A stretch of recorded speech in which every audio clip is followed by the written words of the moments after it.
설탕 담합이 적발됐습니다. 과징금만 4,083억 원. 그동안 원자재가 올라서 어쩔 수 없다던 말이 전부 거짓이었던 거죠. 담합이 들통나자 파리바게뜨가 빵값을 내렸습니다. 얼마나 내렸을까요? 고작 100원이었습니다. 그런데 바로 그날 노브랜드 버거에서 2,500원짜리 햄버거가 나왔습니다. 일주일 만에 7만 개가 팔렸죠. 왜 어떤 기업의 할인은 외면받고 어떤 기업의 저가는 환호받는 걸까요? 100원과 2,500원 사이에 숨겨진 유통의 비밀. 함께 알아보겠습니다. 2026년 본 직장인들의 점심 풍경이 확 달라졌습니다.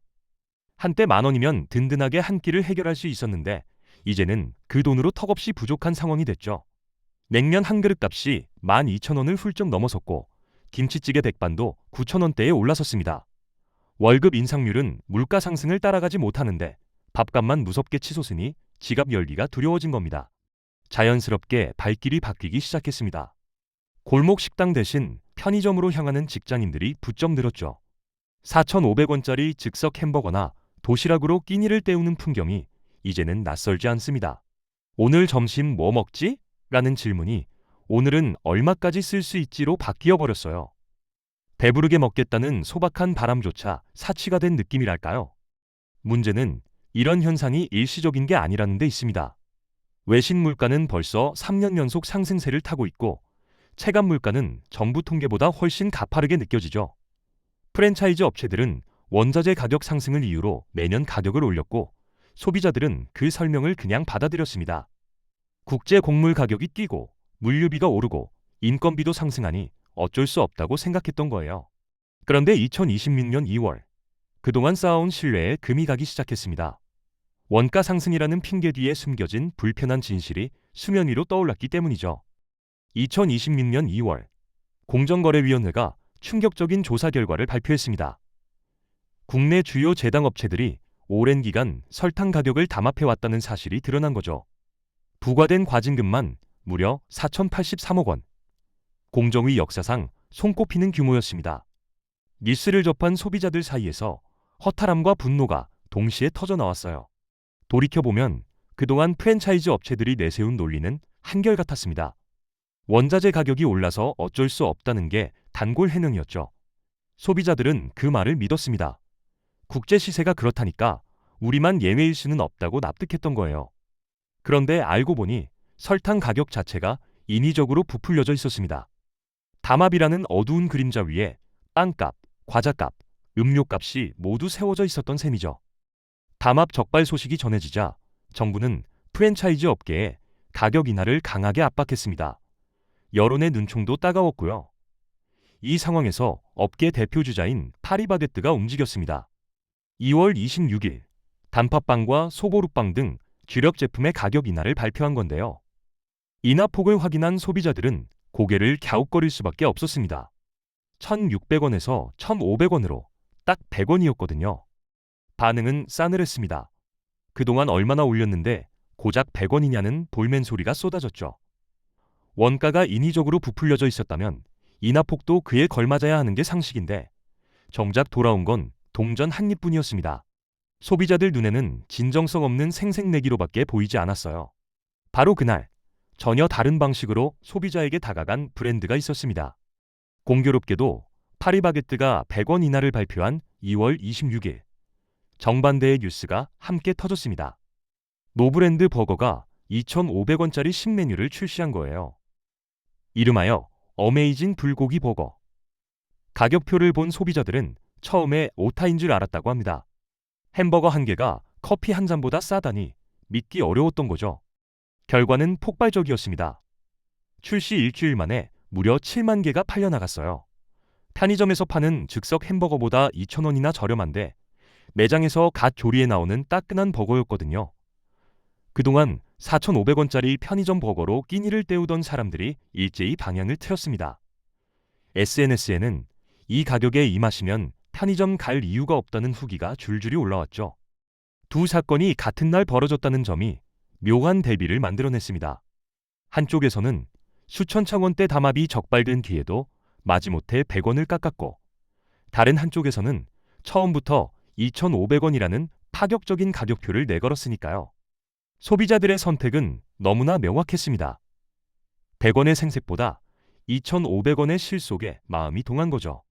발길이 몰리는 방향이 달라지자 자연스럽게 궁금증이 생겼습니다. 도대체 어떻게 이 가격이 가능한 걸까? 혹시 품질을 포기한 건 아닐까? 저가의 비밀을 파헤쳐 볼 필요가 있었습니다. 2,500원이라는 숫자만 보면 의심부터 드는 게 당연합니다. 과거 대형마트들이 손님 끌기용으로 내놓던 990원짜리 미끼 상품이 떠오르기 때문이죠. 품질은 뒷전이고 일단 싸게 팔아서 발길만 잡는 그런 전략 말입니다. 노브랜드 버거도 그런 거 아니냐는 시선이 있었어요. 하지만 일주일에 7만 개라는 판매량이 그 의심을 깨끗이 씻어냈습니다. 맛없는 싸구려였다면 재구매가 일어나지 않았을 테고 SNS에 자발적인 후기가 퍼지지도 않았겠죠. 소비자들은 절대 바보가 아닙니다. 단순히 값만 싼 음식에는 두 번 다시 손을 뻗지 않아요. 7만가 팔렸다는 건 맛과 품질이 가격 이상이었다는 증거입니다. 그렇다면 비결이 뭘까요? 답은 수직 계열화에 있었습니다. 노브랜드 버거의 패티는 충북 음성 공장에서 직접 생산되고 땅은 충남 천안에서 구워집니다. 채소류는 경기도 이천에서 가공한 뒤 각 매장으로 직배송되죠. 중간에 도매상이나 유통업체가 끼어들 틈이 없는 구조예요. 덕분에 중간 상인들이 챙겨가는 마진을 통째로 날려버릴 수 있었습니다. 똑같은 재료비를 쓰더라도 유통구조가 다르면 최종 가격이 달라집니다. 노브랜드 버거는 그 절간분을 본사 배만 불리는 데 쓰지 않고 고스란히 가격 인하로 돌려줬어요. 싸구려라서 싼 게 아니라 구조가 효율적이라 싼 것. 이게 바로 초가성비의 본질이었습니다. 그런데 유통구조 개선만으로 2,500원이 가능했던 건 아닙니다. 결정적인 한 수가 더 있었거든요. 가격을 낮추는 방법은 크게 두 가지입니다. 품질을 깎거나 마진을 깎거나. 노브랜드 버거는 주저없이 후자를 택했고 그것도 본사 목부터 먼저 줄이는 길을 선택했습니다. 배달 시장이 폭발적으로 성장하면서 프랜차이즈 점주들의 시름도 함께 깊어졌습니다. 배달 플랫폼 수수료가 만만치 않았거든요. 주문 한 건당 중개료로 수천 원씩 빠져나가니 아무리 바쁘게 돌려도 손에 남는 게 없다는 하소연이 끊이지 않았죠. 일부 점주들은 배달할수록 적자라며 아예 배달을 포기하는 지경에 이르렀습니다. 이때 노브랜드 버거의 모회사인 신세계푸드가 내린 결정이 업계에 파문을 일으켰습니다. 배달 매출에 붙는 로열티를 8%에서 4%로 절반 가까이 삭감한 거예요. 국내 프랜차이즈 가운데 이 정도 규모의 로열티 인하는 사실상 처음이었습니다. 본사가 먼저 허리띠를 졸라매니 가맹점에 숨통이 트였고 그 여유가 2,500원 버거의 기반이 됐습니다. 두 기업의 태도를 나란히 놓고 보면 차이가 선명해집니다. 한쪽은 본사 마진은 꿋꿋이 지키면서 소비자에게 동전 한 늪을 던졌고 다른 한쪽은 본사 수익부터 깎아 2,500원짜리 버거를 소비자 손에 쥐어줬죠. 누구의 제품에 돈을 써야 할지 소비자들은 이미 답을 알고 있었습니다. 이쯤 되면 궁금해집니다. 왜 어떤 곳은 2,500원이 가능하고 어떤 곳은 100원조차 아까워하는 걸까요? 같은 재료, 비슷한 메뉴인데 왜 가격 차이가 이렇게 클까요? 답은 유통구조 안에 숨어 있습니다. 전통적인 프랜차이즈 모델을 한번 따라가 보겠습니다. 원재료 업체에서 물건이 나오면 먼저 도매상 손을 거칩니다. 도매상은 다시 본사에 납품하고 본사는 가맹점에 공급하죠. 이 단계마다 누군가의 마진이 붙습니다. 최종 가격표에는 눈에 보이지 않는 중간 상인들의 몫이 켜켜이 쌓여 있는 셈이에요. 여기에 담합까지 더해지면 거품은 걷잡을 수 없이 부풀어 오릅니다. 노브랜드 버거는 이 사슬을 과감히 끊어냈습니다. 원재료를 직접 생산하고 자체 물류센터를 거쳐 매장으로 곧바로 배송합니다. 중간 단계가 사라지니 거기에 붙던 마진도 함께 사라지죠. 같은 품질의 버거라도 유통 경로가 짧으면 가격이 낮아질 수밖에 없는 구조입니다. 결국 소비자가 내는 돈의 행선지가 완전히 다릅니다. 전통 모델에서는 지불한 금액의 상당 부분이 중간 상인과 본사 마진으로 흩어지는 반면 노브랜드 모델에서는 그 돈이 재료와 조리에 집중되죠. 가격표 위의 숫자는 비슷해 보여도 그 안에 담긴 구조는 전혀 다른 겁니다. 구조를 바꾸지 않으면 가격은 절대 바뀌지 않아요. 그리고 이 구조를 바꿀 힘은 결국 소비자의 손에 달려 있습니다. 2,500원 버거의 돌풍은 단순한 유행으로 치부하기 어렵습니다. 소비자들이 무엇에 돈을 쓸지 스스로 선택하고 그 선택이 시장을 움직인 결과이기 때문이죠. 과거에는 선택지가 제한적이었습니다. 프랜차이즈가 가격을 올리면 울며 겨자 먹기로 받아들이거나 아예 외식 자체를 포기하는 수밖에 없었어요. 소비자 개개인의 불만은 그저 푸념으로 끝나기 일쑤였죠. 하지만 지금은 상황이 다릅니다. 진짜 가성비를 증명한 브랜드가 등장했고 소비자들은 주저없이 그쪽으로 발길을 돌렸습니다. 이 흐름이 시사하는 바가 큽니다. 기업의 태도는 소비자의 선택에 따라 바뀔 수밖에 없거든요. 생색내기식 할인이 더 이상 통하지 않는다는 걸 시장이 숫자로 증명하면 다른 기업들도 눈치를 볼 수밖에 없습니다. 반대로 소비자가 무관심하면 기업은 변할 이유를 찾지 못하죠. 결국 우리가 오늘 점심값을 어디에 쓰느냐가 내일의 가격표를 결정하는 셈입니다.